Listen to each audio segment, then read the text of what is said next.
और इस वक्त की बड़ी खबर, संसद का मॉनसून सत्र कल से शुरू होने वाला है और ये जो सत्र है वो कितना बड़ा और हंगामेदार होगा, इसकी झलक आज देखने को मिल गई है। और पूरे विपक्ष ने सत्र से पहले ही सरकार की तरफ से बुलाई गई ऑल पार्टी मीटिंग का सांकेतिक विरोध किया है। कांग्रेस, समाजवादी पार्टी और टीएमसी समेत सभी विपक्षी दल बैठक के शुरू होते ही बाहर निकल गए। बाहर आने के बाद मीडिया के सामने अपनी बात रखी और फिर बैठक में चले गए। मीडिया से बातचीत में एनसीपीआई को बैठक में बुलाने का विरोध किया गया है। टीएमसी नेता महुआ मोइत्रा ने पूछा कि लोकसभा स्पीकर ने एनसीपीआई के विलय को मंजूरी नहीं दी तो फिर संसदीय कार्य मंत्री ने किस आधार पर एनसीपीआई को इस बैठक में बुलाया गया।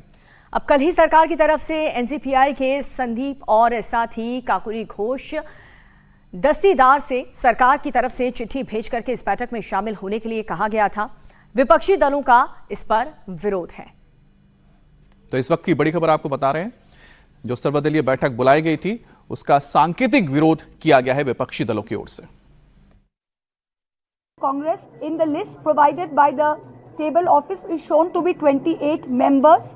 These so-called rebel 20 MPs, their merger has not been approved by the speaker. The 20 disqualification petitions are still pending. After the 91st amendment, there is no room for a separate block.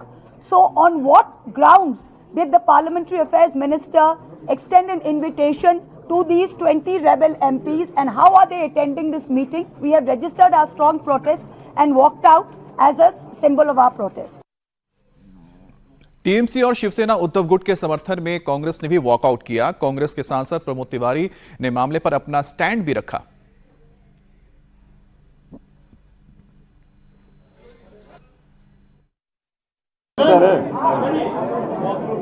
जिस तरह संविधान को अवहेलना करके TMC के साथ जो कुछ हुआ है, आम आदमी पार्टी के साथ और शिवसेना के साथ, उनके समर्थन में संविधान की रक्षा के लिए कांग्रेस ने भी वॉकआउट किया। पेंडिंग है, डिसीजन हुआ नहीं। How they can do, decision is pending. बिना डिसीजन लिए फोरकास्ट कर देना पूरी तरह संविधान के खिलाफ। अब समाजवादी पार्टी के सांसद धर्मेंद्र यादव ने कहा है कि बागियों के मामले पर विपक्ष एकजुट है।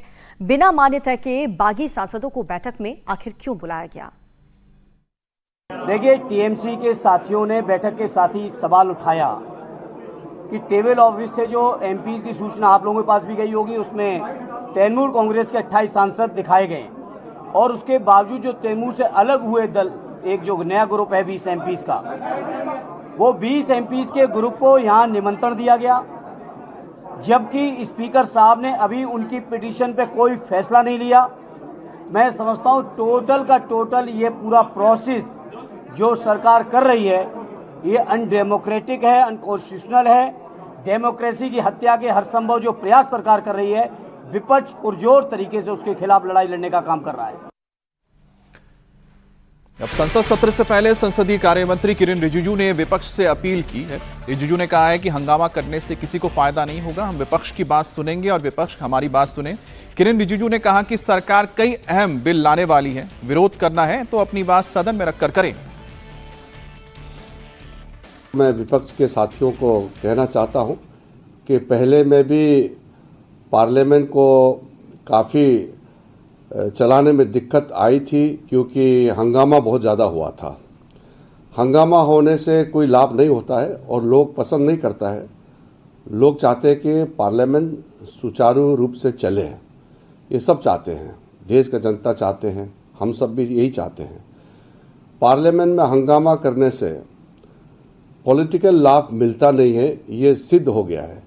इसलिए मैं फिर से सब पार्टी के नेताओं को मैं अनुरोध करता हूं कि पार्लियामेंट अच्छी तरह से चले, इसमें सब लोग योगदान करें और हम भी विपक्ष के बात सुनेंगे और विपक्ष भी हमारे बात सुने।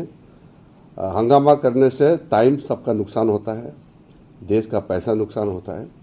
इसलिए पार्लियामेंट का सत्र को, विशेष करके जो ये मानसून सत्र हैं, कई इम्पोर्टेंट बिल्स बिजनेस सरकार की ओर से लाने जा रहे हैं, इसमें सब सहयोग करें। अगर विरोध भी करना है तो बातों के जरिए ही विरोध करें, हंगामा ना करें।